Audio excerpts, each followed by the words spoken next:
Romil, start the seminar, brother. Okay.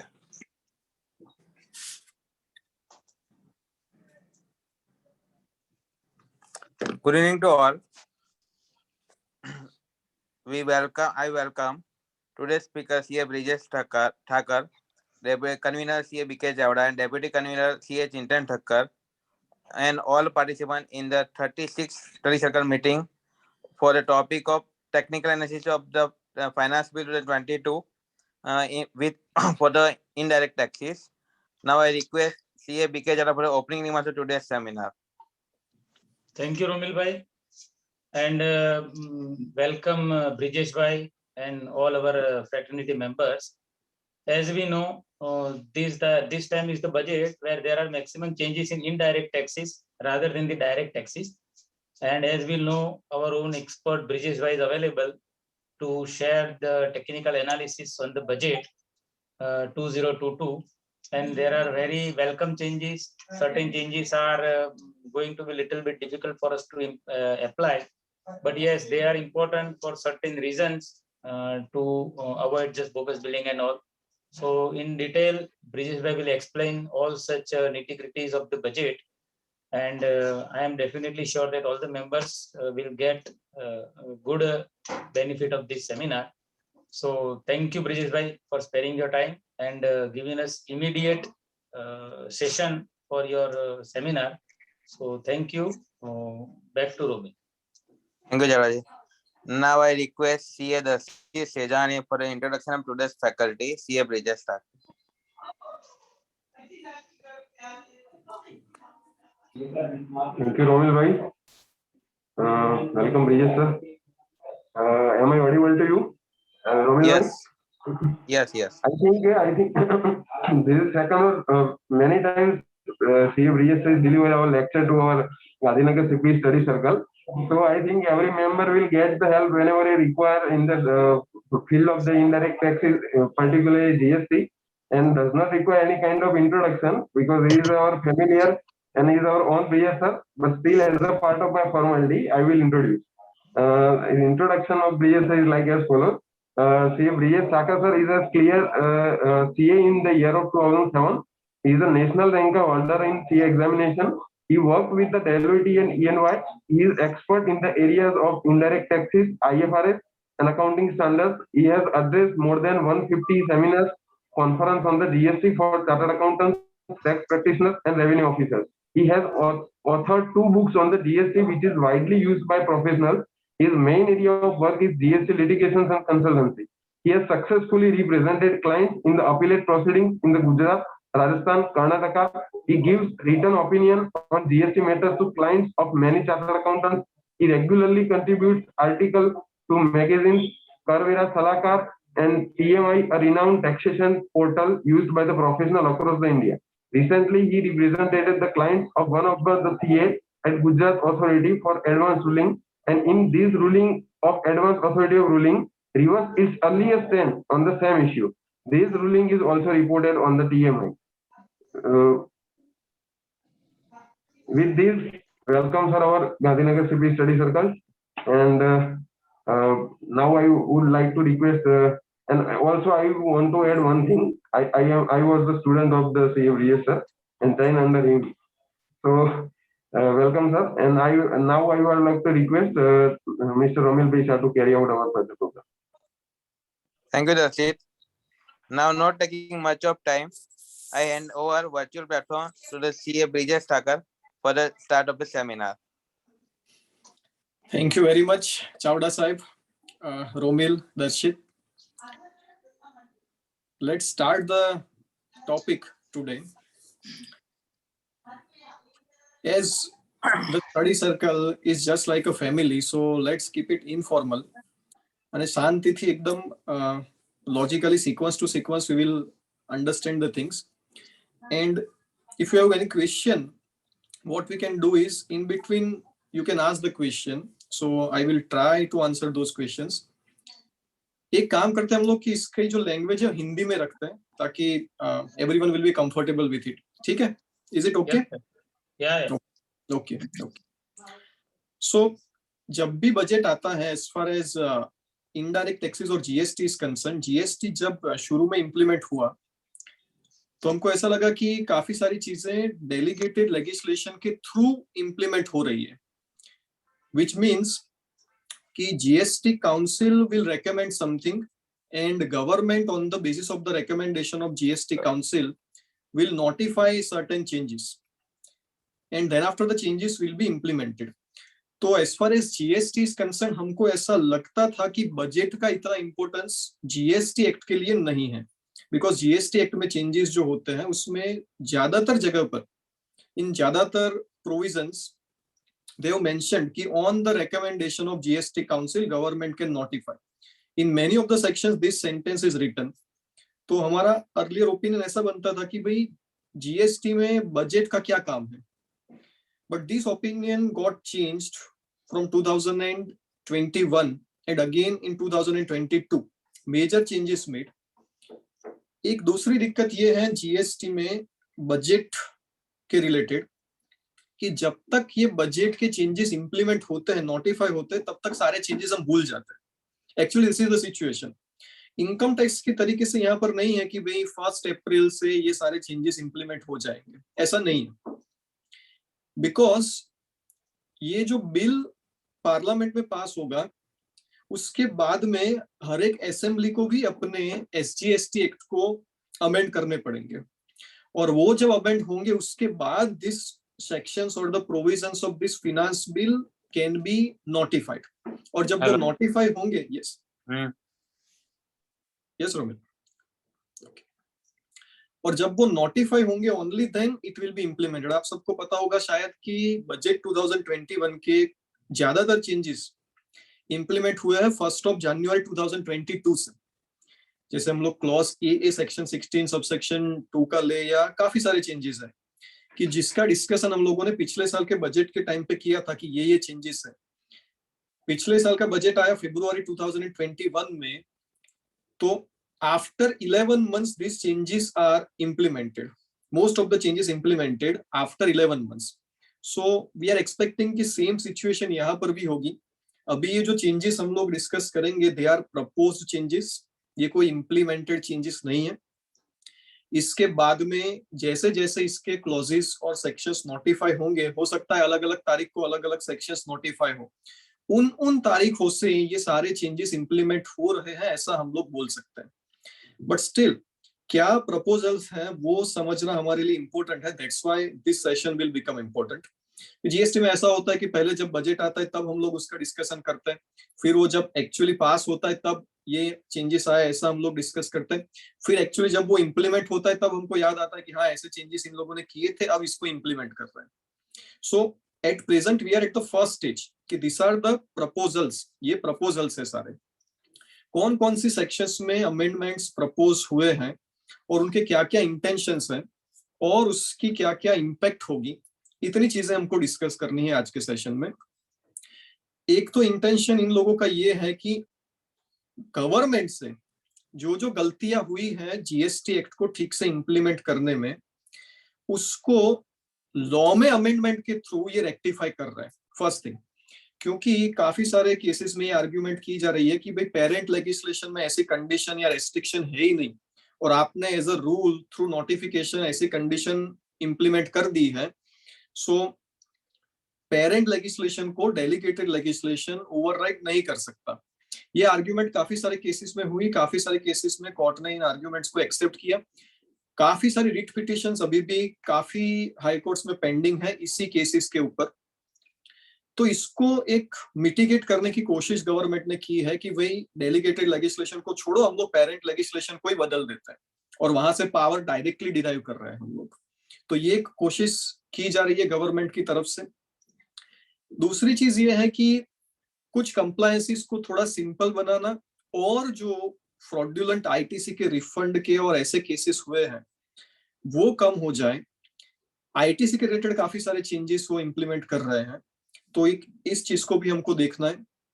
तो जैसे जैसे हम लोग सेक्शन बाय सेक्शन इसका डिस्कशन करेंगे, इनका इंटेंशन क्लियर होता जाएगा, और हमें इसके लिए क्या क्या प्रिपरेशन करनी पड़ेगी शायद वो भी क्लियर हो जाए. लिस्ट में आपको बताता हूँ कि कौन कौन सी सेक्शंस में चेंजेस प्रपोज हुए हैं. एक है सेक्शन 16 सबसेक्शन 2 में चेंज प्रपोज हुआ है, उसके बाद में सेक्शन 29, सेक्शन 34, 37, 38, 39, 42 को, 43 को और 43 कैपिटल ए को निकाल दिया गया है। 47 में चेंज है, 48, 49, 50, 52, 54 और 168, इतनी सेक्शंस हैं कि जिसमें चेंजेस प्रपोज हुए हैं। अब जब हम लोग शुरू करेंगे इसको सेक्शन 16 सबसेक्शन 2 के चेंजेस से, इतने सारे लिटिगेशंस है इसमें सेक्शन 16 सबसेक्शन 2 के ऊपर ही, और खास करके इसका जो सी क्लॉज है 16(2)(c), जिसकी कॉन्स्टिट्यूशनल वैलिडिटी काफी सारे केसेस में चैलेंज हुई है, बट अभी तक उसका हमको कोई फाइनल रिजल्ट नहीं दिख रहा है। लेकिन गवर्नमेंट जिस तरीके से अमेंडमेंट्स के ऊपर अमेंडमेंट्स इसमें ला रही है, गवर्नमेंट का इंटेंशन क्लियर है कि इसमें हम लोग वापस नहीं जाना चाहते। एग्जैक्टली यहाँ पर डिबेट क्या है या क्या दिक्कत है, क्या हमारी आर्ग्यूमेंट्स होती है और गवर्नमेंट का रिस्पॉन्स क्या होता है। सेक्शन 16 सबसेक्शन 2 हमको ऐसा बोल रही है कि भाई you are eligible for the input tax credit subject to certain conditions. 2021 से पहले की बात करें तो 4 कंडीशन दी उन लोगों ने, क्लॉज ए, बी, सी और डी। क्लॉज ए हमको ऐसा बोल रहा है कि you must have the invoice और other relevant document with you. तो आपने अगर कोई चीज परचेज की है या तो कोई सर्विस आपको मिली है तो उसका डॉक्यूमेंट, इनवॉइस जो है वो आपके पास होना चाहिए। बी क्लॉज जो है वो हमको ऐसा बोल रहा है कि you must have received the goods और सर्विसेज। तो गुड्स या सर्विसेज एक्चुअली आपको मिली हुई होनी चाहिए। If you have not received the goods और services, you are not eligible for the ITC. C clause और सबसे ज्यादा डिबेटेबल जो क्लॉज है वो, subject to provisions of section 41 और section 43 capital A, tax must have been paid to government either by way of cash और through utilization of input tax credit. इसका सीधा साधा मतलब अगर हम लोग करें तो ऐसा है कि भाई जो टैक्स है वो गवर्नमेंट में उसका पेमेंट हुआ होना चाहिए, only then you are eligible for the ITC. And fourth one is return has been filed. The return has been filed means the recipient has filed the return. That means return at present we can call it GSTR 3B. ये 4 basic conditions थी। अब ये जो section 16(2)(c) की हम लोग बात कर रहे हैं कि tax must have been paid to government. अब इन 4 कंडीशंस को ही अगर हम लोग सिर्फ देखें तो ऐसा हो रहा है कि भाई GSTR 1 किसी ने फाइल किया या तो फिर नहीं किया, जो भी किया उसने, हमारे GSTR 2A में या 2B में कोई ITC रिफ्लेक्ट हुई उसके रिलेटेड। सो मेरी एलिजिबिलिटी कैसे डिटरमाइन होगी इस सिचुएशन में? लेट्स से कि अगर मेरे पोर्टल पे ITC रिफ्लेक्ट नहीं हो रही है तो 2 वजह हो सकते हैं उसकी। नंबर 1, एक तो मेरे सप्लायर ने टैक्स का पेमेंट ही गवर्नमेंट को नहीं किया और रिटर्न फाइल नहीं किया उसने। सो पॉसिबल है कि ये जो ITC है वो मेरे पोर्टल पे रिफ्लेक्ट नहीं हो रही। दूसरी पॉसिबिलिटी ये है कि उसने गवर्नमेंट में पेमेंट तो कर दिया है टैक्स का, but he has shown this supply as B2C supply in his return, तो मेरे पोर्टल पे वो रिफ्लेक्ट नहीं होगा। या तो मेरी जगह पर किसी और का GST नंबर उसने इंसर्ट कर दिया जिसकी वजह से मेरे पोर्टल पर रिफ्लेक्ट नहीं हो रही। तो गवर्नमेंट को टैक्स का पेमेंट हो चुका है, फिर भी ऐसा हो सकता है कि it is not reflected on my GST portal. तो उस सिचुएशन में क्या मैं क्रेडिट के लिए एलिजिबल हूं या नहीं हूं, दैट वाज द क्वेश्चन। तो इसके रिलेटेड जो रूल है, रूल नंबर 36(4), जिसमें गवर्नमेंट ने पहले बोला कि अगर कोई ITC रिफ्लेक्ट नहीं हो रही है तो मैक्सिमम 20% लो आप उसका, फिर बोला कि 10%, उसके बाद में उसको रिड्यूस करके कर दिया 5%, और अभी रिसेंटली वो पूरा रूल ही निकाल दिया 36(4). तो यहाँ पर आर्ग्यूमेंट ये थी कि भाई गवर्नमेंट को तो टैक्स का पेमेंट हो चुका है, सप्लायर की गलती की वजह से it is not reflected on my portal, पर सप्लायर ने गवर्नमेंट को पेमेंट तो कर ही दिया है। अगर गवर्नमेंट को पेमेंट हो चुका है that means it is not a violation of section 16(2)(c। तो ये जो हमारा 16(2)(c) क्लॉज है कि government must have received the tax payment, उसका कोई वायोलेशन नहीं है। तो पेरेंट लेजिस्लेशन में कोई मैंने वायोलेशन नहीं किया है। डेलीगेटेड लेजिस्लेशन जो 36(4) है उसके रिलेटेड बात यह है कि तो उसका पावर कहां से आया, 43 कैपिटल ए में से लिया उन लोगों ने, तो 43 कैपिटल ए तो नोटिफाई नहीं हुआ आज तक। तो वो पावर नहीं आ सकता उनके पास। दूसरा, डेलीगेटेड लेजिस्लेशन के थ्रू ऐसी रेस्ट्रिक्शन मेरे ऊपर आईटीसी लेने के ऊपर वो लोग इम्पोज नहीं कर सकते, ये भी आर्ग्यूमेंट थी। सो एक सिचुएशन ऐसी कि गवर्नमेंट को पेमेंट हो चुका है लेकिन आईटीसी रिफ्लेक्ट नहीं हो रही। So there the answer is very very clear कि भाई I am eligible for the input tax credit. आज की तारीख की हम लोग नॉर्मल सिचुएशन में बात कर रहे हैं। दूसरा ये है कि मान लो कि सामने वाले सप्लायर ने टैक्स का पेमेंट ही नहीं किया, तो क्या उस सिचुएशन में I am eligible for the input tax credit और not? So here we can say that there is a violation of 16(2)(c, government को पैसा नहीं मिला। अब इसमें बचने के लिए हमको एक ही चीज करनी पड़ेगी कि भाई we need to challenge the constitutional validity of 16(2)(c कि मैंने सप्लायर को पेमेंट कर दिया, अब उसने गवर्नमेंट में पेमेंट किया या नहीं किया, कब किया, कैसे किया, उसके ऊपर मेरा कोई कंट्रोल नहीं है। So there is a doctrine in jurisprudence which is called doctrine of impossibility. It is not possible for me to verify whether it is not possible for me to control whether my supplier has paid tax to government or not. So in this situation, 16(2)(c can be considered as ultra vires to the provisions of the constitution. This is what the challenge is made before many high courts. इसके लिए एक arise India का case है Delhi high court का, जो supreme court ने भी उसको वैलिड गिना। वो है दिल्ली वैट एक्ट का, जिसमें by using the doctrine of construction, एक कंस्ट्रक्शन किया उन लोगों ने, हार्मोनाइज कंस्ट्रक्शन जिसको हम लोग बोलते हैं, कि जिसको एक अलग तरीके से बोलते हैं कि doctrine of reading down the law, मतलब कि उस तरीके से लॉ का इंटरप्रिटेशन करना कि भाई इंटेंशन भी उनका जो है वो वैलिड रहे और जेन्युइन पर्सन को प्रॉब्लम भी ना हो। वहां पर उन लोगों ने दिल्ली वैट एक्ट में ऐसा इंटरप्रिटेशन किया दिल्ली हाई कोर्ट ने कि भाई ऐसी जो प्रोविजन है जो पहले वैट में भी थी, that is applicable only for the fraudulent dealers, जिनका कॉल्यूजन है, जो कुछ ना कुछ फ्रॉड्स करते हैं उनके लिए। बाकी जेन्युइन पर्सन ने अगर डीलर को पेमेंट कर दिया तो उसके बाद में he is not suppose to verify कि उसने पेमेंट किया गवर्नमेंट को कि नहीं किया। That kind of judgment was given in the case of Arise India, और सुप्रीम कोर्ट ने भी उसको वैलिड गिना दिल्ली हाई कोर्ट के उस जजमेंट को। उसी का बेस लेके काफी सारी रिट पिटिशंस फाइल हुई है डिफरेंट हाई कोर्ट्स में, जिसका हम लोग रिजल्ट अभी तक हमें नहीं मिला है। तो जो दो केसेस हम लोगों ने डिस्कशन किए कि भाई नंबर 1, गवर्नमेंट को पेमेंट हो चुका है लेकिन आईटीसी रिफ्लेक्ट नहीं हो रही। दूसरा, गवर्नमेंट को पेमेंट ही नहीं हुआ।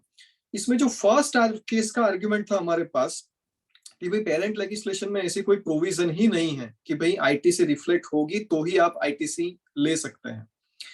उसको मिटिगेट किया उन लोगों ने बजट 2021 में, एक नया क्लॉज ऐड कर दिया AA, जो बोल रहा है कि भाई you will be eligible for the ITC only if the supplier has filed the statement, it is communicated to you in the manner to be specified.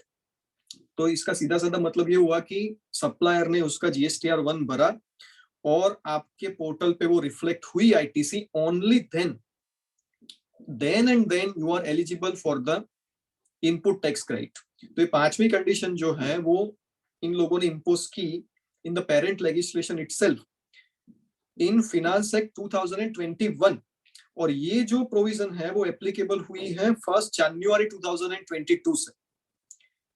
अब एक सिचुएशन ऐसी आती है कि मेरे सप्लायर ने GSTR 1 तो अपलोड किया है लेकिन 3B में पूरा पेमेंट नहीं किया, full payment he has not made. या तो एक रूल है, रूल नंबर 86B, जिसमें ऐसा बोला गया है कि अगर आपका टर्नओवर 50 लाख रुपए से ज्यादा है तो आप 99% ही मैक्सिमम पेमेंट क्रेडिट लेजर के थ्रू कर सकते हैं, 1% मिनिमम आपको कैश में पे करना पड़ेगा। ऐसी प्रोविजन है 86B में। उसका सामने वाले पर्सन ने वायोलेशन किया। तो अगर ऐसी सिचुएशन है तो A, B, C, D चारों क्लॉज तो मैं फुलफिल कर ही रहा हूं, लेकिन फिनांस एक्ट 2021 से जो 5वां क्लॉज AA ऐड हुआ उसको भी मैंने फुलफिल किया। अब गवर्नमेंट का इंटेंशन ऐसा है कि इस सिचुएशन में भी उनको आईटीसी नहीं देनी है। तो गवर्नमेंट ने क्या बोला, यहाँ पर एक नया क्लॉज ऐड हुआ है इस बजट से 16(2) में। क्लॉज का नाम है BA। ये जो BA है हमको ऐसा बोल रहा है कि अगर आपकी ITC under section 38 as a restricted IT से अगर रिफ्लेक्ट हो रही है, then even if all other conditions are fulfilled, you are not eligible for the input tax credit to that extent. अब इसको थोड़ा डिस्कशन करने से पहले what are the changes they have made in section 38 वो हमको समझना पड़ेगा. सेक्शन 38 अगर आप देखो तो वो सेक्शन अभी की जो है वो इनवर्ड सप्लाई का स्टेटमेंट फाइल करने की सेक्शन है. इनवर्ड सप्लाई का स्टेटमेंट मतलब जीएसटीआर 2. जीएसटीआर 2 हम में से किसी ने कभी देखा नहीं, फाइल किया नहीं प्रैक्टिकली. शुरू के दिनों में शायद आया था जुलाई 2027 के टाइम पे, उसके बाद में वो हम लोगों ने देखा नहीं. तो यहाँ पर ऐसा बोला गया कि भाई सेक्शन 38 को पूरा सब्स्टिट्यूट कर देता है, छोड़ देता है पुराना जो भी था वो. Now you are not required to file any GSTR 2. Law में से ही जीएसटीआर 2 की बात जो है वो निकाल दी. सेक्शन 38 की दो सब सेक्शंस 38(1) एंड 38(2). 38(1) में ऐसा बोला गया कि on the basis of the details supplied by the supplier an auto generated statement will be made available to the recipient, जिसको हम लोग बोलते हैं हमारा जीएसटीआर 2B बेसिकली, वो आपको अवेलेबल होगा. फिर 2 नंबर की जो सबसेक्शन है उसमें ऐसा बोला गया कि ये जो स्टेटमेंट है उसमें 2 किस्म की आईटीसी आप देख पाएंगे. नंबर 1 जो अवेलेबल है आपके लिए, और दूसरी विच इज रेस्ट्रिक्टेड. सो 38(2) में ए क्लॉज और बी क्लॉज. ए में ऐसी आईटीसी की जो आपके लिए अवेलेबल है, बी में ऐसी आईटीसी विच इज रेस्ट्रिक्टेड. अब ये रेस्ट्रिक्टेड क्यों हो सकती है, जैसे उसमें काफी सारे अलग अलग चीजें उन लोगों ने बोली है, लेकिन कुछ एग्जांपल के तौर पे हम लोग समझ सकते हैं यहाँ पर कि भाई 1 में मेरा सप्लाई ज्यादा है, 3B के अंदर मैंने कम टैक्स पे किया है, या तो मैंने 86B का वायोलेशन किया है. ऐसे सप्लायर हैं, उन्होंने जीएसटीआर 1 तो फाइल किया है, तो 2B में आईटीसी तो रिफ्लेक्ट होगी आपके रिसिपिएंट के पोर्टल पर, but still you will not be eligible for that ITC. तो 38(2) आपको ऐसा बोल रहा है कि 2 किस्म की आईटीसी आपको देखने को मिलेगी, एक जो कि अवेलेबल है आईटीसी और दूसरी विच इज रेस्ट्रिक्टेड. अगर वो रेस्ट्रिक्टेड है तो ये जो सेक्शन 16(2) का BA नंबर का क्लॉज है वो एक्टिवेट हो जाएगा. वो आपको बोलेगा कि no, you are not eligible for the ITC. तो ये जो प्रोसीजरल मैकेनिज्म है जिसको हम लोग बोलते हैं 1 फाइल किया, फिर 2B में रिफ्लेक्ट हुआ, उसको एक्सेप्ट किया, ये प्रोसीजरल मैकेनिज्म जो है उसको लीगल कंडीशन के तौर पे इन लोगों ने यहाँ पर इनकॉर्पोरेट कर दिया है. अब मैं नहीं बोल सकता कि 2B में जो भी दिख रहा है छोड़ो उसको, 2A में जो भी दिख रहा है छोड़ो उसको. मेरे पास तो इनवॉइस है, मैंने सप्लायर को पेमेंट कर दिया है, मैं एकदम जेन्युइन टैक्स पेयर हूं, तो सेक्शन 16 सबसेक्शन 2 में मुझे कहीं पर भी मैं नहीं बोल सकता कि भाई I am not eligible for the ITC. तो ये जो 6 क्लॉज हैं वो मिलके हमारी मुसीबतें थोड़ी बढ़ा देगी. जब रूल नंबर 36(4) आया था तब मैंने एक बार बताया था कि आप ये 20% वाला, 10% वाला, 5% वाला फॉलो नहीं कर सकते. What you should do is कि आप या तो इनवॉइस के बेस पे क्रेडिट ले लीजिए, या तो फिर अगर कोई चीज 2B में नहीं रिफ्लेक्ट हो रही तो उसकी क्रेडिट लीजिए ही मत. This is what you can do. अभी आज की तारीख में सिचुएशन ये आके खड़ी हो गई है कि भाई अगर कोई चीज 2B में रिफ्लेक्ट नहीं हो रही है, I am not eligible for ITC as per law itself. तो यहाँ पर कोई रूल की बात नहीं है, प्रोसेस की बात नहीं है, लॉ में ही ऐसा बोला गया है कि 2B में अगर रिफ्लेक्ट नहीं हुआ आई एम नॉट एलिजिबल. दूसरी चीज सबसे इंपॉर्टेंट जो इस बजट से आया कि भाई 2B में अगर it is shown as restricted ITC, 2B में एलिजिबल नहीं हो अंडर सेक्शन 16 सबसेक्शन 2 का ये जो BA नंबर का क्लॉज है उसकी वजह से. So this is how you need to take care for all your clients. अभी हम लोग क्लाइंट्स को ऐसा नहीं बोल सकते कि भाई आपने तो पेमेंट कर दिया, आपने उसको, सप्लायर ने इसने रिटर्न भरा नहीं भरा उसका हेडेक है. That kind of argument now we can not make as far as the law is concern. हाँ, ये लॉ कॉन्स्टिट्यूशनली कितना वैलिड है इसका डिस्कशन अभी हम लोग नहीं कर रहे हैं, तो please understand this thing carefully. अभी मैं ऐसा नहीं बोल रहा हूं कि कॉन्स्टिट्यूशनली इसकी वैलिडिटी अपहेल्ड ही होगी, ऐसा मैं नहीं बोल रहा हूं. मैं इतना बोल रहा हूं कि जो दूसरी आर्ग्यूमेंट थी हमारी कि भी पेरेंट लेजिस्लेशन में ये कंडीशन नहीं है, डेलीगेटेड लेजिस्लेशन मतलब कि रूल्स के थ्रू ही ये कंडीशन इंपोज की गई है, वो आर्ग्यूमेंट अब हमारे पास नहीं है. एक ही आर्ग्यूमेंट बचती है अब हमारे पास कि जितनी भी प्रोविजंस ये लोग ला रहे हैं, ए नंबर का क्लॉज है, BA नंबर का क्लॉज है और 16(2)C है, they are constitutionally not valid. ये एक आर्ग्यूमेंट आप कर सकते हैं. So either court can say कि भाई the constitutional validity whatever is there that is not uphold, या तो फिर कोर्ट इसको रीड डाउन करे और ऐसा बोले कि भाई सिर्फ जेन्युइन लोगों के लिए ये चीज नहीं है, सिर्फ फ्रॉडुलेंट लोगों के लिए है, जो अराइज इंडिया वाले केस में दिल्ली हाई कोर्ट वाला डिसीजन आया उसमें बोला इस तरीके की चीज। अब हम लोग सिर्फ इतना ही एक्सपेक्ट कर सकते हैं कि कॉन्स्टिट्यूशन शायद हमारे सेफ्टी के लिए, हमारे बचाव में आए, but the law is not available for our defence at present. So this is the major change. तो अभी कंप्लायंस में हमको क्या करना है? कंप्लायंस को मैं ऐसा बोलूंगा कि ये थोड़ा सिंपल हो गया है हमारे लिए। 2B में दिखा वैलिड आईटीसी है तो ही आईटीसी लेनी है, अदरवाइज आईटीसी नहीं लेनी है। यही एडवाइस मैंने पहले भी दी थी कि आप या तो फिर पूरी आईटीसी ले लीजिए डॉक्यूमेंट के बेस पे, या तो 2B में जो रिफ्लेक्ट हो रहा है वही आईटीसी आप लीजिए। आप हाइब्रिड करेंगे तो आपका अकाउंटिंग प्रोसीजर सारी चीजें बहुत बढ़ जाएगा। So this is what you need to do. तो ये 16(2) वाला क्लॉज क्लियर हो चुका है शायद। इसके ऊपर कोई क्वेश्चन है तो पहले इसका क्वेश्चन ले लेता है, otherwise we can go ahead. Is it fine? 16(2) is clear?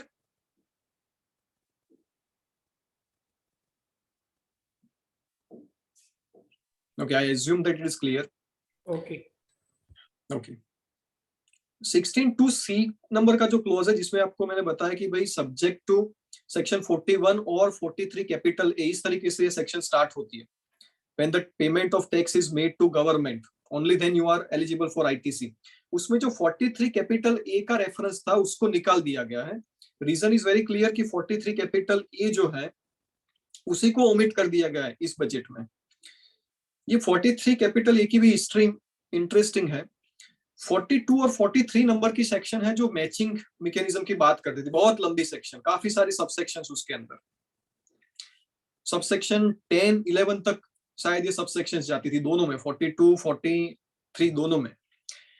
लेकिन गवर्नमेंट ये पूरा इंप्लीमेंट नहीं कर पाई, इसलिए गवर्नमेंट को लगा 2018 में थ्रू जीएसटी अमेंडमेंट एक्ट 2018 एक नई सेक्शन उन लोगों ने इंसर्ट की 43 कैपिटल ए, जिसमें बोला कि ये जो सेक्शन है वो ओवरराइड करेगी 16(2) को, 37 को और 38 को, और नया मैचिंग मैकेनिज्म हम लोग लेके आएंगे through some rules. This kind of powers were given under 43 capital A. हालांकि उसको कभी भी नोटिफाई नहीं किया गया, आज की तारीख तक उसको कभी भी नोटिफाई नहीं किया गया, और इस बजट में उसको भी निकाल दिया। Without being notified this section is omitted. तो 42 ओमिट हो गई, 43 ओमिट हो गई, 43 कैपिटल ए भी ओमिट हो गई। वापिस आ जाता है 16 में। तो 16(2) की बात हो चुकी है। यहाँ पर 16(4) में एक वेलकम चेंज है, एक अच्छा अमेंडमेंट है 16(4) में। 16(4) जो है वो टाइम लिमिट देता है हमको कि कब तक आप इनपुट टैक्स क्रेडिट ले सकते हैं किसी भी इनवर्ट सप्लाई की। ये जो टाइम लिमिट है, हालांकि सेक्शन 16 सबसेक्शन 4 की भी कॉन्स्टिट्यूशनल वैलिडिटी को चैलेंज किया जा चुका है हाई कोर्ट्स में, अभी भी उसके जजमेंट्स पेंडिंग है। 16 सबसेक्शन 4 जो है वो हमको ऐसा बोल रहा है कि भाई इसका जो इंटेंशन है, उसका जो क्रक्स है वो ऐसा है कि भाई ITC is not an absolute right. ये आपका एब्सोल्यूट राइट नहीं, it is a conditional right.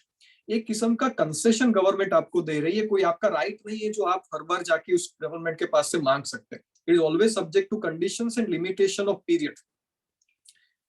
तो ऐसा नहीं है कि भाई फिनेंशियल 2020-21 की कोई इनपुट टैक्स क्रेडिट है तो मैं 2 साल के बाद, 3 साल के, जब भी मुझे याद आए तब ले सकता हूँ। मैं भूल गया 3B में उसको दिखाना, तो अभी मैं ले लूँ उसको 2 साल के बाद, ऐसा नहीं हो सकता। It is subject to certain conditions and time period. ये जो टाइम पीरियड 16(4) में आज की तारीख में क्या है, तो वहां पर बोला गया है कि due date of filing return for the month of September following the end of the financial year और the date of filing annual return whichever is earlier. दोनों में से जो अर्लियर है वो तब तक आप आईटीसी ले सकते हैं। तो 2020-21 की अगर मैं बात करूं तो उसका सितंबर का रिटर्न फाइल करने की जो ड्यू डेट है वो होगी अक्टूबर में, 20th of अक्टूबर या 22nd of अक्टूबर। तब तक या तो फिर जब मैं उसका एनुअल रिटर्न फाइल करता हूं, दोनों में से जो अर्लियर है तब तक मैं इनपुट टैक्स क्रेडिट ले सकता हूं। यहां पर जो फर्स्ट लेग है कि due date of filing return for the month of September following the end of the financial, उसको रिप्लेस करके वहां पर लिख दिया गया है 30th of नवंबर following the end of the financial year. तो ये जो टाइम पीरियड है जिसका लिंक सितंबर की रिटर्न फाइलिंग की ड्यू डेट के साथ था, जहां जहां पर भी हर एक जगह से उसको निकाल के 30 नवंबर कर दिया गया है। तो अभी अगर मुझे इस सेक्शन को पढ़ना है तो मैं इस तरीके से पढ़ सकता हूं कि भाई जिस फिनेंशियल ईयर में ये इनवॉइस है या डेबिट नोट है जिस फिनेंशियल ईयर का, उस फिनेंशियल ईयर के बाद की 30 नवंबर या तो date of filing annual return whichever is earlier, तब तक मैं इसकी इनपुट टैक्स क्रेडिट ले सकता हूं। ये पीरियड चला गया है, उसके बाद में नहीं। So we can say that the time limit for taking the ITC has been somewhat extended. So this is a welcome change. हालांकि ये चीज हमको समझनी पड़ेगी, ये तब से एप्लीकेबल होगा जब ये नोटिफाई होगा।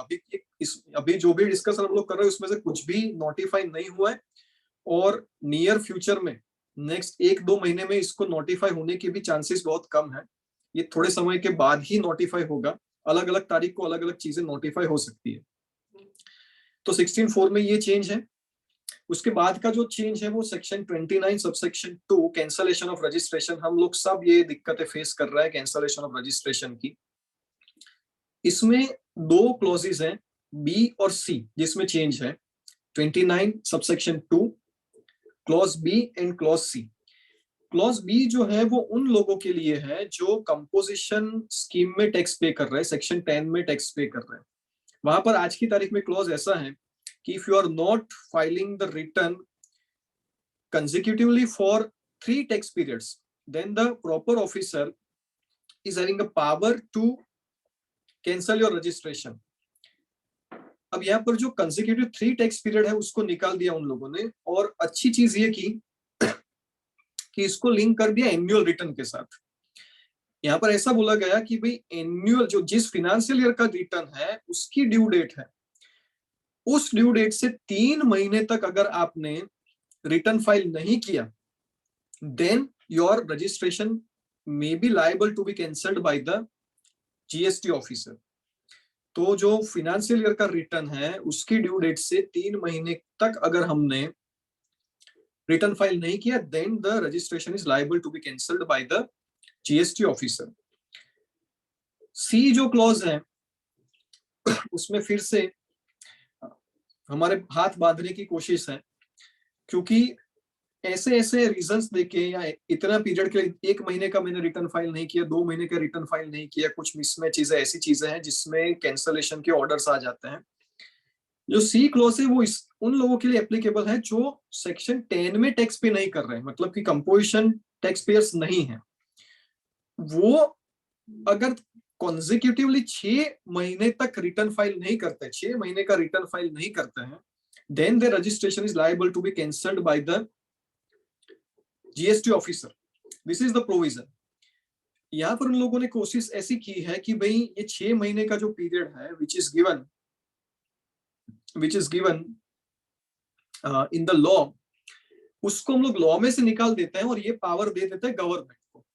तो सेक्शन 29(2)(c) जो है उसमें ऐसा चेंज किया गया कि भाई if a person who is not paying tax under section 10 is not filing his return consecutively for a period to be specified by government through notification, then his registration is liable to be cancelled.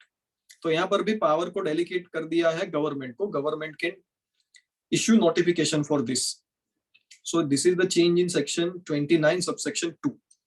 अब आगे चलते हैं। Is there any question? तो हम लोग पहले question ले लेते हैं, otherwise we can go ahead.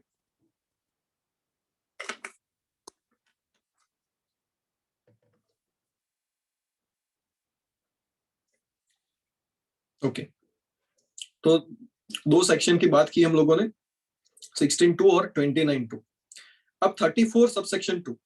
34 subsection 2 बहुत ही इंटरेस्टिंग सेक्शन है, which is talking about the furnishing of details of credit note. जब भी हम लोग क्रेडिट नोट इश्यू करते हैं, क्रेडिट नोट क्यों इश्यू होती है? बेसिकली क्रेडिट नोट इश्यू होती है कि भाई आपने वैल्यू सप्लाई की कम की, या तो फिर टैक्स में कोई इंपैक्ट देनी है कम करने की, then we are issuing the credit note. Then that credit note can be the credit note which is issued, that details can be furnished up to a certain period. कौन सा period था? तो जो 16(4) में जो पीरियड था वही period कि ड्यू डेट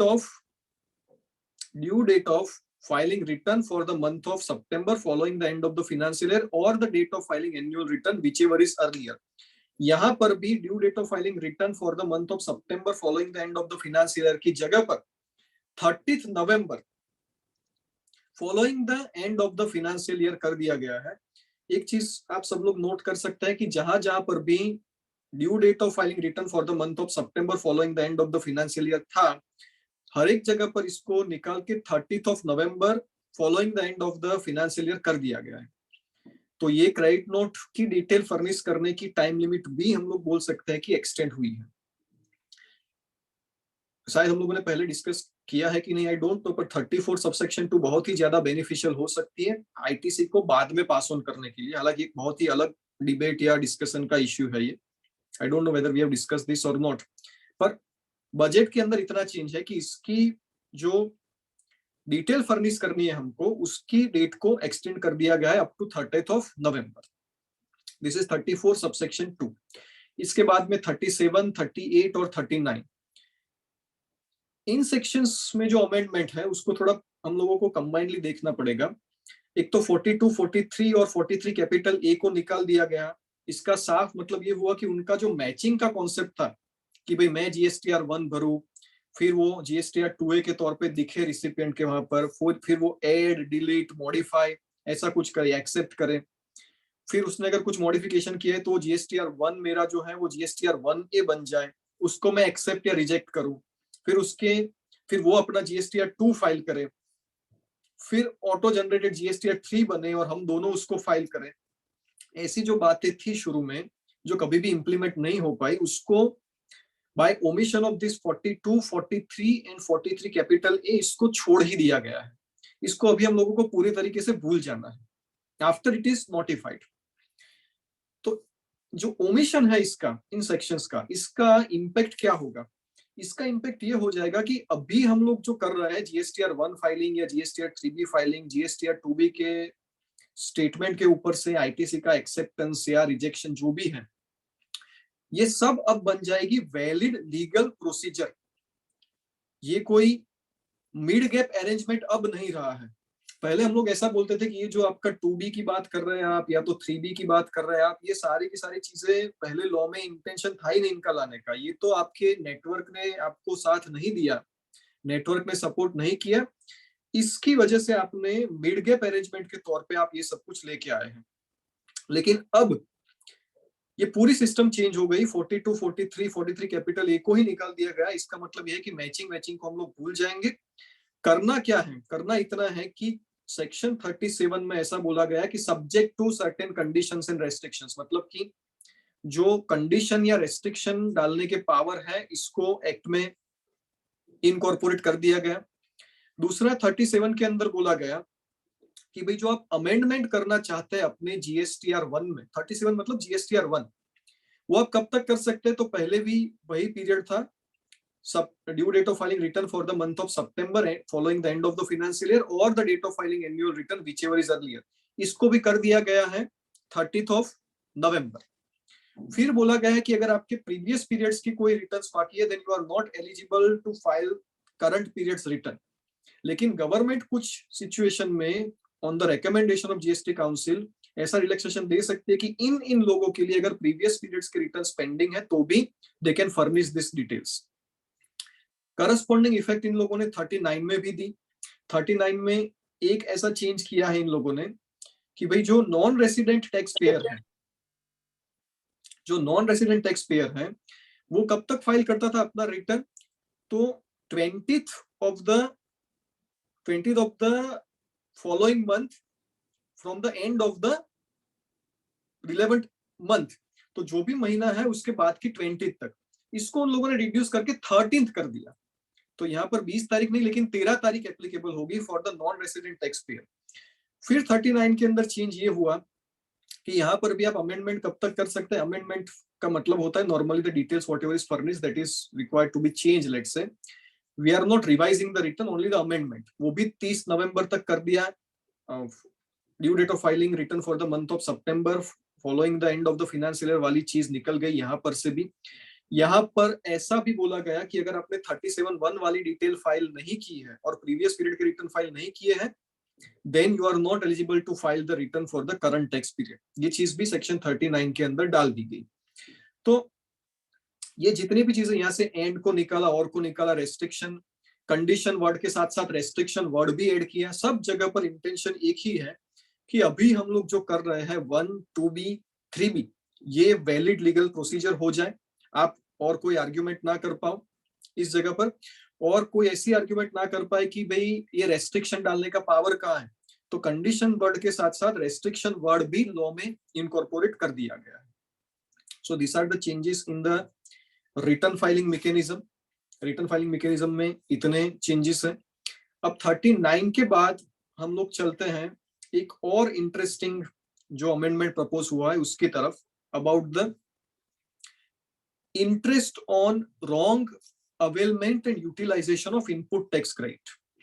काफी सारे सेशंस में मैंने पहले भी बहुत बार ये डिस्कशन किया था। काफी बार लोग पूछते हैं कि भाई मैंने आईटीसी ले ली, अब इनपुट टैक्स क्रेडिट मैंने ले ली और बाद में पता चला कि ये तो गलत थी, मेरे लिए आईटीसी तो वैलिड है ही नहीं, उसको मैं रिवर्स कर रहा हूँ, या तो वॉलेंट्रीली या तो फिर डिपार्टमेंट मुझे बोल रहा है कि आप रिवर्स कीजिए इसको, तो इसके ऊपर मुझे इंटरेस्ट भरना है कि नहीं भरना है। आज की तारीख में अगर आप देखो, then the opinion is very clear.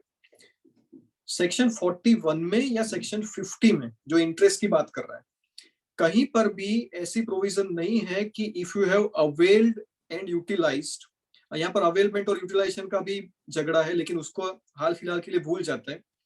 अगर आपने wrong availment and utilization of ITC किया है, देन उसके ऊपर इंटरेस्ट लेवी करने की कोई प्रोविजन नहीं है एक्ट में। आप सेक्शन 50 सबसेक्शन 1 पढ़िए, सेक्शन 50 सबसेक्शन 2 पढ़िए और सेक्शन 50 सबसेक्शन 3 पढ़िए। कहीं पर भी आईटीसी की रॉन्ग अवेलमेंट के ऊपर इंटरेस्ट चार्ज करने की प्रोविजन नहीं है। 50 सबसेक्शन 3 में जो बात की गई है, that is violation of section 42 subsection 10 and violation of section 43 subsection 10। अब ये 42 और 43 जो है वो मैचिंग मैकेनिज्म की बात करता था, जिसको अभी ओमिट किया गया है, लेकिन ये दोनों सेक्शंस आज तक ऑपरेटिव हुई ही नहीं, वो मैचिंग कभी हुआ ही नहीं। तो अगर वो मैचिंग नहीं हुआ है, that means I am not violating 4210 और 4310 if I am wrongly availing the ITC. Section 50 subsection 1 जो है वो शॉर्ट पेमेंट ऑफ टैक्स की बात कर रहा है, रॉन्ग अवेलमेंट ऑफ आईटीसी की बात ही नहीं कर रहा। इन शॉर्ट पूरे एक्ट में कहीं पर भी इसके ऊपर टैक्स लगेगा ऐसी प्रोविजन है ही नहीं। तो कोर्ट ऑफ लॉ में ये आर्ग्यूमेंट की गई और एकदम वैलिड आर्ग्यूमेंट है। इसको मिटिगेट करने के लिए इन लोगों ने दो चीजें की। एक तो सेक्शन 41 को सब्स्टिट्यूट कर दिया गया, पूरी जो सेक्शन 41 है उसको सब्स्टिट्यूट कर दिया गया। सेक्शन 50 सबसेक्शन 3 जो है उसको भी रिप्लेस कर दिया गया। और ये जो चेंज हुए हैं वो रेट्रोस्पेक्टिवली फ्रॉम 1 जुलाई 2017 से हुए। तो अभी मैं नहीं बोल सकता कि भाई रॉन्ग अवेलमेंट यूटिलाइजेशन के ऊपर इंटरेस्ट जो है वो लेवी करने का उनके पास पावर ही नहीं है, क्योंकि ये पावर इन लोगों ने डिराइव कर लिया रेट्रोस्पेक्टिवली फ्रॉम 1 जुलाई। सेक्शन 41 हमको ऐसा बोल रही है, 41(2) की स्पेसिफिक बात करें हम लोग, तो ऐसा बोल रहे हैं कि आपने कोई आईटीसी ली लेकिन आपके सप्लायर ने टैक्स का पेमेंट नहीं किया है, तो आपको तुरंत उसको रिवर्स करना पड़ेगा विथ एप्लीकेबल इंटरेस्ट, इंटरेस्ट के साथ आपको उसको रिवर्स करना है। दूसरा, वहां पर ऐसा बोला गया कि जब भी आपका सप्लायर पेमेंट कर देगा, at that time you can reavail the credit. 41(1) बोल रहा है कि भाई you are eligible for the input tax rate subject to the conditions and restrictions that can be imposed by government through notification on the recommendation of GST council.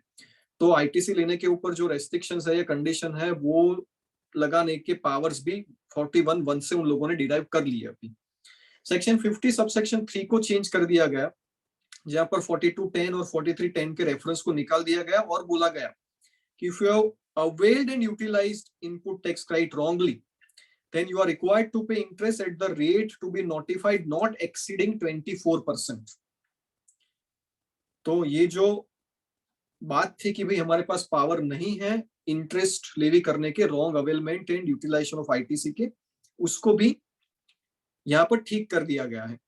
दूसरी हमारे लिए beneficial चीज ये हुई है, आप सबको शायद ये एक्सपीरियंस होगा कि जीएसटी ऑफिसर हमारे पास आते थे और कहते थे, काफी हमारी अपील्स भी अभी भी इसी मैटर पे पेंडिंग है, कि भाई आपने रॉन्गली आईटीसी को अवेल किया है, इसको आपको रिवर्स करना पड़ेगा, क्योंकि आपका सप्लायर है वो बोगस है, या उसने गुड सप्लाई नहीं किए हैं, या उसने टैक्स नहीं पे किया, एक्सेट्रा एक्सेट्रा, काफी बातें वो करते थे। और इंटरेस्ट आप इसको रिवर्स करो और 24% इंटरेस्ट के साथ रिवर्स करो। कितने परसेंटेज? 24% के साथ। हम में से काफी लोगों ने ये शायद पे किया होगा 24% interest. Now the thing is, वहां पर दो आर्ग्यूमेंट्स थी। एक तो हम लोग बात करते थे कि भाई अवेल हुई है और यूटिलाइज हुई है तो ही हम लोग इसको रिवर्स करेंगे, और दूसरी एक एक्सट्रीम आर्ग्यूमेंट हम लोग ऐसे करते थे कि भाई इसके ऊपर इंटरेस्ट लगाने का पावर ही नहीं है, तो वो हमको दिखाते थे सेक्शन 50 सबसेक्शन 3 जिसमें 24% रेट ऑफ इंटरेस्ट है, but is subject to 4210 and 4310। अब जो एक नोटिफिकेशन था उसको भी उन लोगों ने अमेंड किया और वहां पर बोला गया कि भाई ये जो 24% है वो रहेगा 18%। So you are not required to pay interest now at 24%। तो इन नटशेल अगर बात करें कि आपको क्या करना है इसमें, तो अगर मुझसे गलत आईटीसी ले ली गई है, I have availed and utilize wrong ITC, और अभी मैं अगर उसको रिवर्स कर रहा हूं, तो वो मुझे कितने परसेंटेज से रिवर्स करनी है? 18% से, 18% से, not 24%। This you need to remember. ये जो चेंज है वो इफेक्टिव हुआ है फ्रॉम 1 जुलाई 2017, रेट्रोस्पेक्टिव अमेंडमेंट। इस अमेंडमेंट को प्रपोज किया गया है रेट्रोस्पेक्टिवली। तो कोई अगर ऐसा क्वेश्चन पूछेगा मुझसे कि भाई हमने तो सर 24% ऑलरेडी पे कर दिया, कुछ नोटिस आई थी ऐसा, तो उसका रिफंड हमको मिलेगा? तो क्लियरली यहाँ पर मेंशन किया गया है कि भाई अगर आपने 24% पे किया है तो उसका कोई रिफंड आपको अब मिलने वाला नहीं। लेकिन अगर 17, 18, 18, 19, 19, 20, 20, 21 या 21, 22 किसी भी साल में रॉन्ग अवेलमेंट ऑफ आईटीसी है, availment and utilization of ITC है, और अभी तक आपने उसका इंटरेस्ट पे नहीं किया, तो इंटरेस्ट आप कितना पे करेंगे? 18% एंड नॉट 24%। आपको 18% इंटरेस्ट पे करना है, 24% नहीं। So these are the important changes made in 41. Read with section 50 subsection 3. ये चेंज हुआ है यहाँ पर। 41 के बाद आगे चलते हैं हम लोग। 42, 43 कैपिटल ए तो हम लोगों ने डिस्कशन कर लिया। 47 लेट फीस। लेट फीस के अंदर सेक्शन जो है वो ऐसा बोल रहे हैं कि भाई आपने क्या क्या लेट फाइलिंग किया हो सकता है। तो 37 का स्टेटमेंट, 38 का स्टेटमेंट, 39 का रिटर्न और 45 का रिटर्न। 37 का स्टेटमेंट मतलब जीएसटीआर 1, 38 का स्टेटमेंट मतलब जीएसटीआर 2, 39 का रिटर्न मतलब 3B एटसेट्रा, 45 का रिटर्न मतलब एनुअल रिटर्न। ये अगर आपने लेट फर्निश किया है then late fees can be imposed. अब हमको पता चल गया कि 38 जो है इनवर्ड सप्लाई वाली, उसको तो पूरा सब्स्टिट्यूट कर दिया गया, जीएसटीआर 2 जैसी कोई चीज हम लोग फाइल करने वाले ही नहीं। तो इसलिए इस लेट फीस की सेक्शन में से 38 के रेफरेंस को निकाल दिया गया है, क्योंकि अब ये बन जाता है रिडंडेंट, इसकी कोई जरूरत नहीं है। तो अब क्या बचा? 37, 39 और 45। इसके साथ एक और चीज ऐड कर दी, 52। टीसीएस वाला जो रिटर्न है, टैक्स कलेक्टेड एट सोर्स वाला जो रिटर्न है आपका, उसको अगर लेट आप लोग फाइल कर रहे हैं तो उसके ऊपर लेट फीस लग सकती है। ऐसी चीज सेक्शन 47 में अब इनकॉर्पोरेट कर दी गई है। तो पहले भी 4 सेक्शन थे, उसमें अभी भी 4 है। पहले 4 थी, 37, 38, 39 और 45। अब 4 है, 37, 39, 45 और 52। क्योंकि 38 को निकाल दिया गया, 52 को इनकॉर्पोरेट कर दिया गया लेट फीस की सेक्शन में। So nothing much to discuss on this. बाद में जो चेंज है वो है सेक्शन 48 का जीएसटी प्रैक्टिशनर। जीएसटी प्रैक्टिशनर क्या क्या कर सकता है? 1 फाइल कर सकता है। फिर लिखा था कि सेक्शन 38 का रिटर्न फाइल का स्टेटमेंट मतलब जीएसटीआर 2 फाइल कर सकता है।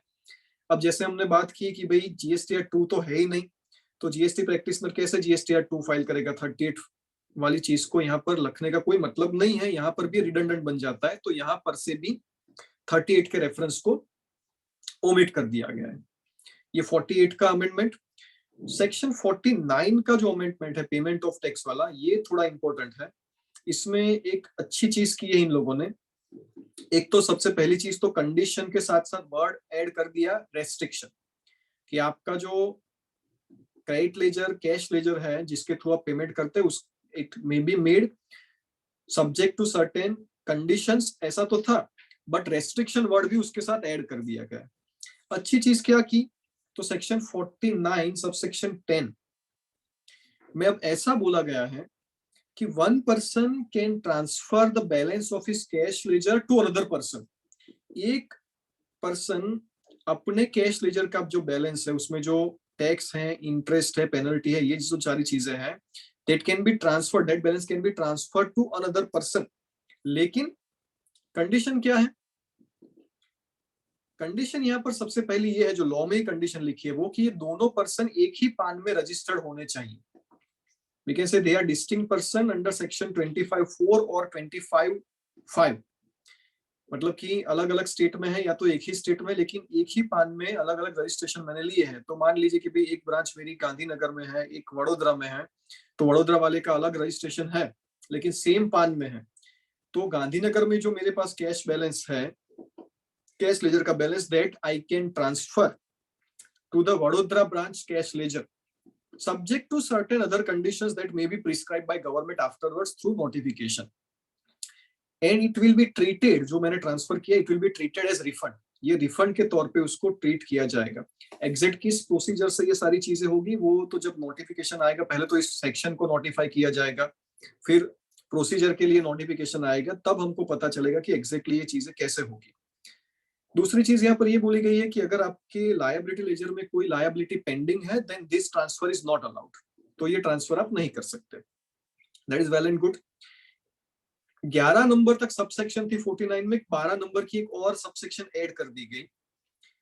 इसमें ऐसा बोला गया कि भाई मैक्सिमम आप कितना पेमेंट क्रेडिट लेजर से कर सकते हैं वो कंडीशन अब गवर्नमेंट प्रिस्क्राइब कर सकती है।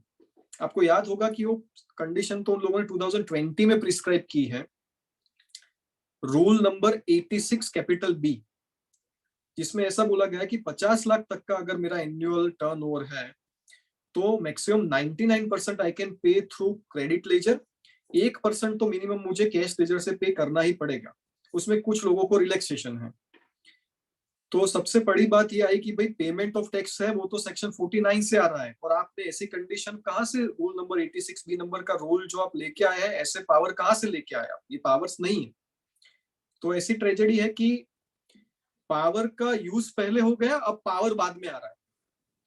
क्योंकि 49 सबसेक्शन 12 ये पावर अब गवर्नमेंट को दे रहा है, लेकिन इसका ऑलरेडी यूज करके 86 बी जो रूल है वो तो ऑलरेडी इंप्लीमेंटेड है, ये तो ऑलरेडी इंप्लीमेंट कर दिया उन लोगों ने। सो this is what has happened कि भाई जहां जहां पर भी हम लोग आर्ग्यूमेंट करते पावर नहीं है, आपके पास पावर नहीं है, वहां वहां पर उन लोगों ने पावर को अभी डिराइव करना शुरू कर दिया है। So that is the amendment in 49।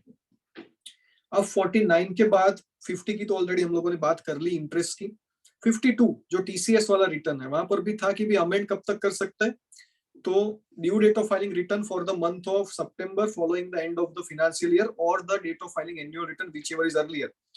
तो यहाँ पर क्या अमेंडमेंट है, अमेंडमेंट वही जो हर जगह पर है। Due date of filing return for the month of September को कर दिया गया है 30th of नवंबर। तो 30 नवंबर अभी हमको याद रखना है यहाँ पर 52 के रिटर्न के अमेंडमेंट के लिए भी। और रिफंड की सेक्शन 54, यहाँ पर कुछ इंपॉर्टेंट अमेंडमेंट्स हैं। सबसे पहली बात तो यहाँ पर यह है कि सेक्शन 54 सबसेक्शन 2 में agencies of United Nations and some specified persons, ये लोग रिफंड क्लेम कर सकते हैं इनपुट टैक्स का, जो भी सप्लाईज उन लोगों ने इनवर्ड सप्लाईज ली है उसके ऊपर जो टैक्स पे किया है उसका। पर वो जो टाइम लिमिट है for the purpose of applying the refund, that is 6 months from the end of the 11th quarter. जो जिस क्वार्टर का वो उनका इनवर्ड है, उस क्वार्टर के खत्म होने के 6 महीने के अंदर they can apply for refund. अब बाकी रिफंड के लिए अगर आप देखें तो वहां पर पीरियड जो है वो पीरियड है 2 years, और इस रिफंड के लिए जो पीरियड है वो है 6 महीने। तो ये थोड़ी इनकंसिस्टेंसी थी, तो उसको मिटिगेट करने की कोशिश यहाँ पर की गई है कि भाई 6 months from the end of the 11th quarter को निकाल दीजिए, and here we will say that 2 years from the end of 11th quarter. तो जो हर जगह पर 2 years है, यहाँ पर भी 2 years कर दिया गया है। दूसरा 54 सबसेक्शन 10 में एक इंपॉर्टेंट चेंज है।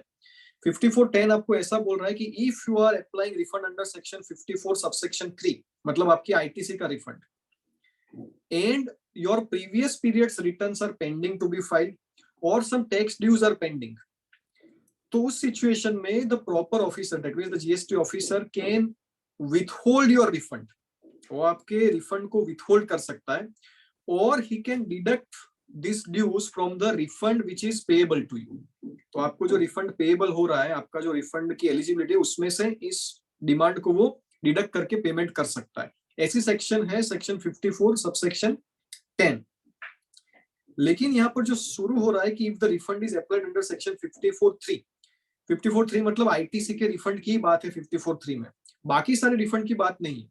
तो इसका सीधा साधा मतलब ऐसा होता है कि अगर मैं नॉर्मल रिफंड के लिए जा रहा हूँ, आईटीसी का रिफंड नहीं है, तो ऑफिसर के पास पावर नहीं है कि अगर मेरा कोई पिछला टैक्स ड्यू पेंडिंग है या तो रिटर्न पेंडिंग है तो मेरे रिफंड को विथहोल्ड कर पाए, ऐसा पावर नहीं। तो इस इनकंसिस्टेंसी को निकालने के लिए इन लोगों ने जो ब्रैकेट में सबसेक्शन 3 था उसको निकाल दिया। तो हर एक रिफंड के लिए यही चीज होगी कि अगर आपका रिटर्न पिछला पेंडिंग है या तो कोई टैक्स ड्यूज है, then he can either withhold the refund और he can adjust this demand against the amount payable, ये वो कर सकता है। दूसरा SEZ सप्लाईज के लिए रिलेवेंट डेट कौन सी होगी? We can apply for refund within 2 years from the relevant date। Explanation में relevant date की डेफिनेशन है, वहां पर क्लियर नहीं था SEZ सप्लाईज के लिए। वहां पर बोला गया कि भाई within 2 years from the due date of filing return under section 39। तो 39 की सेक्शन की जो रिटर्न फाइल करने की ड्यू डेट है, that will be the relevant date जहां से आपको 2 साल गिनना है। This is what they have incorporated in 54। तो रिफंड वाली सेक्शन में इतने चेंज है। दूसरा सेक्शन 168 जो powers to government to issue notification है, वहां पर भी रेफरेंस ऑफ सेक्शन 38 को निकाल दिया गया है, क्योंकि 38 का कोई स्टेटमेंट अभी हम लोग फाइल करने वाले नहीं है। इतने चेंजेस हैं जीएसटी एक्ट में। बेसिकली बेसिक चेंजेस इतने हैं जीएसटी एक्ट में। जब मैं बोलता हूं कि बेसिक चेंजेस, तो ये लॉ में जो चेंजेस इन लोगों ने प्रपोज किए हैं वो है। ये सिर्फ बातें उन लोगों ने की है कि इतने पावर है, ये होगा, रेस्ट्रिक्शंस, कंडीशंस, एक्सेट्रा एक्सेट्रा। जैसे जैसे सेक्शंस नोटिफाई होगी उसकी प्रोसीजर्स भी नोटिफिकेशंस के थ्रू आएगी, and only then after some of the things we can understand कि एग्जैक्टली इनको क्या करना है कुछ कुछ चीजों में। So those things we can discuss at that time. So I think I have covered all the amendments which are proposed in GST. Now we can take questions from the audience if there is any question about these amendments, and then after we can close.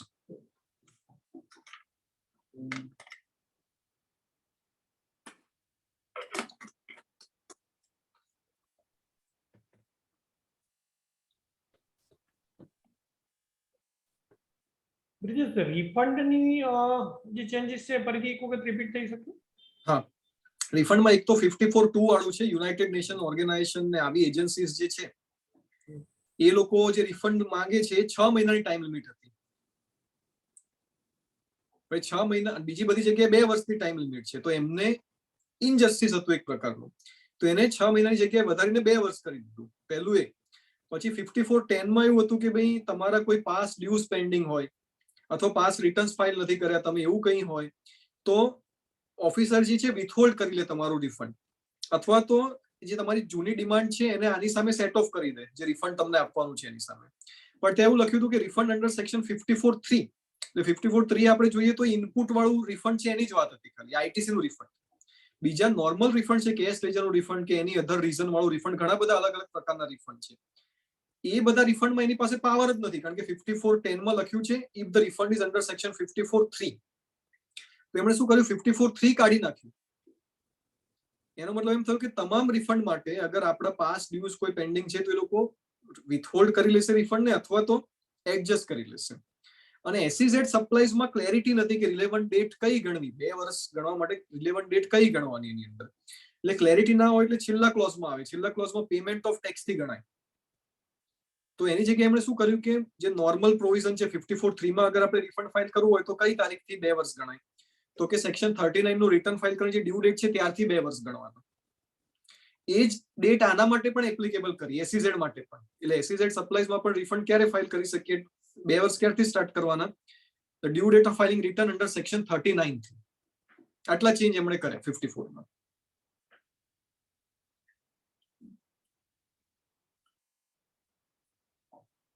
Yes friends, બીજું કઈ question હોય તો?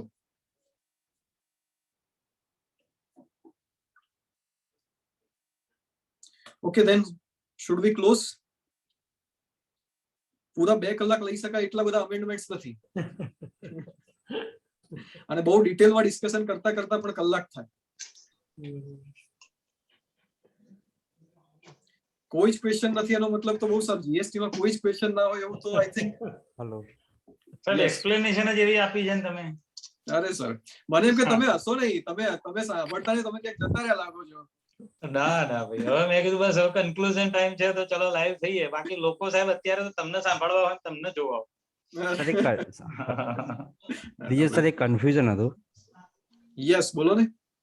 હવે sometime કેવું થાય કે GSTR1 late file કર્યું હોય તો 2B માં બિલ નેક્સ્ટ મંથમાં રિફ્લેક્ટ થાય છે. તો એવા ટાઈમે નેક્સ્ટ મંથમાં જ ITC લેવી પડે ને એની તો પછી? હા બિલકુલ. એક ક્વેશ્ચન મને એવો પૂછવાનો, હમણાં આ ટ્વિટર ઉપર ને બધી જ જગ્યાએ બહુ ચાલ્યું છે. એટલે આમાં શું છે, આમાં વાંક આપણો જ છે એકચ્યુઅલી, કે આપણે એટલું રિજિડલી અમુક વસ્તુઓને પકડી લઈએ છીએ. એક એવો પ્રશ્ન, ને આ પ્રશ્ન એટલી બધી જગ્યાએ રિપીટ થયો છે, આઈ એમ વેરી મચ સરપ્રાઇઝ કે આવું કેટલું બધું રિપીટેશન કેવી રીતે થાય.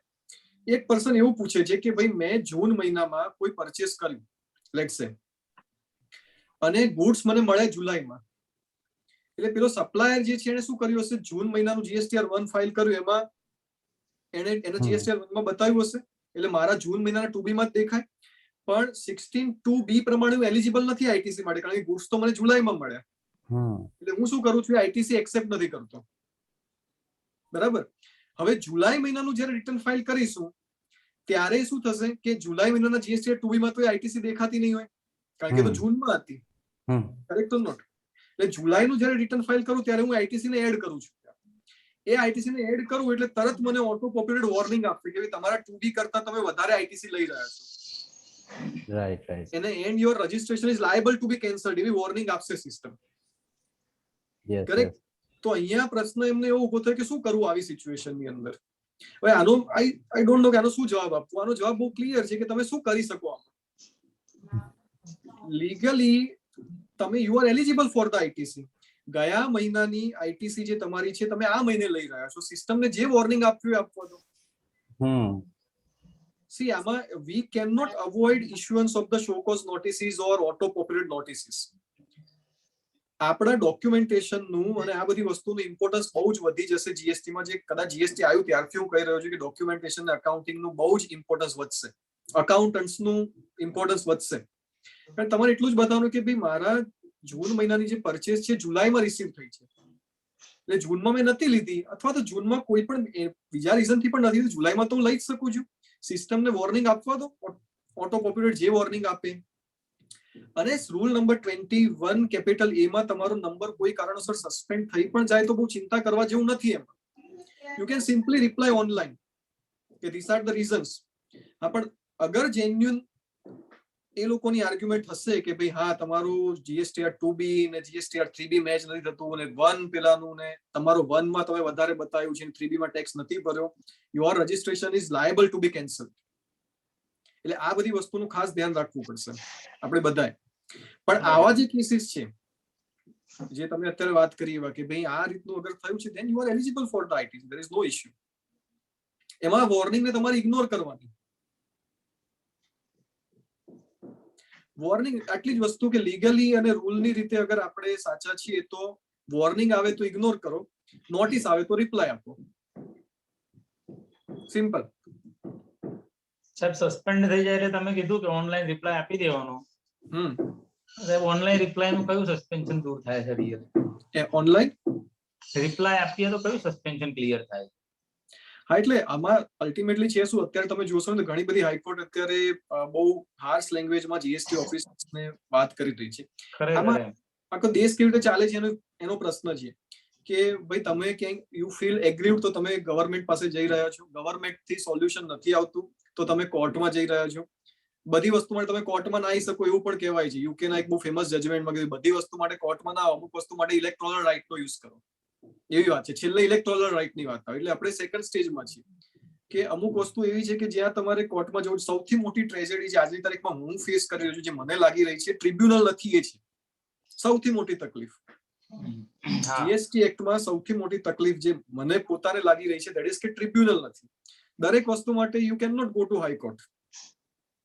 અને હાઈકોર્ટના ઘણા બધા રિસન્ટ જજમેન્ટ તમે અગર જુઓ તો રિસન્ટ જજમેન્ટ છેલ્લા મહિના 2 મહિનાના જ જજમેન્ટ, એમાં બહુ ખરાબ રીતે હાઈકોર્ટે ટિપ્પણી કરી છે જીએસટી ઓફિસર્સ ઉપર. કોસ્ટનો ઓર્ડર કર્યો એકમાં. હા, કોસ્ટનો પણ ઓર્ડર કર્યો છે. કોસ્ટનો ઓર્ડર કર્યો સુપ્રીમ કોર્ટે તો એક કેસની અંદર કોસ્ટ જે વધારી દીધી. સેક્શન 129 માં પેલા પર્સને 129 એટલે પેલું સીઝર ટ્રાન્સપોર્ટેશનમાં જે ગુડ્સ ને કન્વેન્સ છે એના સીઝરની વાત છે. તો એમાં ઇવેશન નતું તો પણ 129 ની પેનલ્ટી એને ઇમ્પોઝ કરી અને હાઈકોર્ટે કોસ્ટ આપી કે ભાઈ તમે પાવરનો મિસયુઝ કર્યો છે. અને હાઈકોર્ટે કોસ્ટ આપીને department went to supreme court against high court order. તો સુપ્રીમ કોર્ટે કોસ્ટને વધારી દીધી. Government went to supreme court for removal of this cost. Supreme court said કે ભાઈ ના બરાબર છે, ઉલટા આટલી ની વધારે. અને એને કીધું શું કે આ government is facing problem because of this kind of officers and you recover this cost from officer. Government ભરે પહેલા કોસ્ટ અને રિકવર કરે ઓફિસર પાસેથી આ વસ્તુ. So ultimately how we are representing the things to officers એ બહુ important થાય છે આપણે જ્યારે પણ રિપ્રેઝેન્ટ કરવા જઈએ. હવે એવું ચાલે એવું નથી કે યુ બીકમ સબમિસિવ. કારણ કે તમે જઈને કહેશો સાહેબ આ મને એક્ટિવેટ કરી આપો, મારો નંબર કે આ કરી આપો, તો એ સિસ્ટમ ચાલે એવી નથી. You need to make it very clear કે under this rule this is not allowed, this is the judgement where cost is allotted. આ બધી વસ્તુ તમારા રિટર્ન સબમિશનમાં આપો. પછી મને નથી લાગતું કે નોર્મલી કોઈ ઓફિસર અગર તમે સાચા હોય તો એવી હિંમત કરે કે તો પણ રિજેક્ટ કરે. He will be at a big risk. Ultimately government નું કામ છે લો ને ઇમ્પ્લિમેન્ટ કરવાનું. દે કેન નોટ મેક ધ લો. જે લો છે એ પ્રમાણે જ એમણે કરવાનું છે. અગર લો પ્રમાણે નથી થતું દેટ મીન્સ કે દે આર એટ ફોલ્ટ. એટલે પહેલું જે સિસ્ટમ આપણે ફોલો કરવી છે, પહેલું ફર્સ્ટ સ્ટેજમાં you need to explain them in a return manner. જે તમે સબમિશન બનાવો છો એમાં જ કે ભાઈ this is the rule and what you are doing is against the rule or the law. પછી કોઈ કોર્ટનું જજમેન્ટ કોર્ટ કરો, not following this is a clear contempt of court એવું પણ તમે અંદર મેન્શન કરો. જ્યારે ઓરલ સબમિશન આપવા જાવ ત્યારે આવી હાર્શ લેંગ્વેજમાં વાત કરવાની જરૂર નથી. ફક્ત વાત કરી કે રૂલ પ્રમાણે સાહેબ આવું છે અને આ પ્રમાણે આવું થઈ શકે, ધેટ્સ ઇટ. પછી in 90% of the cases I don't think કે officer will still ignore those kind of submissions. જે તમે રિટર્નમાં આપ્યું છે, કોર્ટનું જજમેન્ટ કોર્ટ કર્યું છે, લખ્યું છે કે it will be contempt of court, જેની પર એમણે એક્નોલેજ કર્યું છે. Because if the matter goes to court તો ક્લિયર કન્ટેમ્પ્ટનો કેસ બને છે ઓફિસર પર. નોર્મલી નોબડી વિલ એટલીસ્ટ એક લેવલથી વધારે ઉપરના ઓફિસર હશે એ તો ધ્યાન રાખશે જ કે આવું એમનાથી ના થાય. પણ આપણું તકલીફ શું છે, વી બીકમ ટુ મચ સબમિસિવ. રિટર્નમાં આપણે કશું આપતા નથી, ઓરલી આપણે બહુ વધારે પડતા સબમિસિવ થઈ જઈએ છીએ અથવા બહુ બધા એગ્રેસિવ થઈ જઈએ છીએ, રિટર્નમાં કશું નથી હોતું. આપણો પહેલા તો એ આપણે શ્યોર થઈ જવું પડે કે આપણો કેસ એકદમ પરફેક્ટલી સાચો છે કે સાચો થયા પછી you must be very clear કે નહીં આ તો થઈ જ જશે ગમે તે ઓફિસર હશે. This will be done. Right sir. કારણ કે ઘણી બધી નોટિસીસ તો ચાવડા સાહેબ શું છે કે ઓટો જનરેટેડ છે, ઓફિસર છે જ નહીં, એમને જ આવી જાય છે નોટિસ. એના ઘણી જગ્યાએ ઓફિસર્સની પોતાની પણ બહુ જ બધા પ્રોબ્લેમ છે એમના લોગિનમાંથી કે અમુક વસ્તુ થતી જ નથી, હું શું કરું. એટલે આપણે પણ એમને જ કહેવું પડે તો અમે પણ શું કરીએ. That kind. પણ એમાં શું રિજેક્ટ જ કરી નાખે, it should not be done. ઘણા બધા કેસીસમાં આવું થયું છે, રેગ્યુલર થયું. છેલ્લા લગભગ 6-1 મહિનાથી તો આપણે જોયું કે બધા રજીસ્ટ્રેશન આપવામાં પણ એ લોકોએ બહુ જ ઇસ્યુ કર્યા. આ બધી વસ્તુઓ હજી પણ રજીસ્ટ્રેશનના ઇશ્યુઝ તો ચાલુ જ છે, પણ કોર્ટના આવા સારા જજમેન્ટ આવવા લાગ્યા છે કે ભાઈ ઇલેક્ટ્રિસિટી બિલ નથી તો પણ તમે એના કારણે તમે રજીસ્ટ્રેશન અટકાવ્યું તો નહીં ચાલે, હાઈકોર્ટનું જજમેન્ટ છે. આવા જજમેન્ટ કોર્ટ કરીને તમે જાઓ તો રજીસ્ટ્રેશન હવે મને નથી લાગતું કે કોઈ રજીસ્ટ્રેશન બહુ ઇશ્યુઝ આવવા જોઈએ. પણ બધાના અલગ અલગ અનુભવ છે, that also I accept. Sir બીજો કોઈને કઈ ક્વેશ્ચન હોય તો.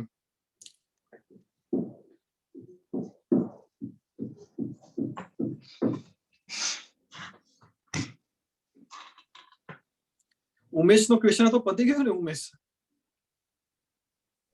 Yes yes. Okay.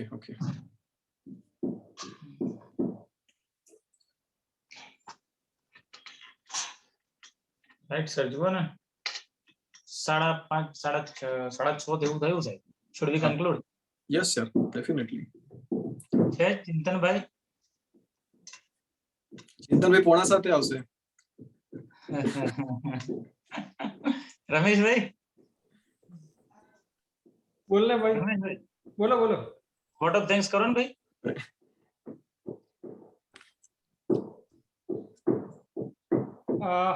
Brijesh, really within a 1.5 hour, આમ તો એ પણ નાખી શકાય 1 કલાકમાં. ખરેખર બહુ સારી રીતે સમજાવ્યું છે કે ઇવન આખું બજેટ ધ્યાનથી સાંભળ્યું હોય, ના સાંભળ્યું હોય, કે જીએસટી ની ક્લોઝ ત્યાં જોઈ હોય, ના જોઈ હોય, પણ ઇટ્સ રિયલી ગુડ. 1 કલાકની અંદર મને એમ થયું કે આ વખતે મેં થોડું બજેટમાં મિસ કરી દીધું, પણ મને એવું લાગે કે મારે 1 કલાકમાં બધું પાછું થઈ ગયું છે. એટલે કદાચ મેં એને મિસ કર્યું છે એનો પણ મને વાંધો નથી. Really nice. ને as we know very well કે બ્રિજેશ આપણા માટે હંમેશા ઓલવેઝ રેડી હોય છે. અને એક પર્ટિક્યુલર આપણે સમજી શકીએ છીએ કે બહુ સારી ભાષામાં અને સમજી શકાય એવી લેંગ્વેજમાં ખરેખર જે આપણને જે ચેન્જીસ આવવા જઈ રહ્યા છે અને સમજાવે છે. We all thanks to you. Thank you Brijeshbhai. Thank you, sir. And so open welcome, sir, because we are definitely going to come whenever Yes, we are stuck. Thank you, Brijesh bhai. Thank you, Thank you. member. Thank you, Ramesh bhai. Thank you, Romil bhai, Darshit. Thank you, all the members. So we are ending our seminar here. Thank you, sir. Thank you, sir.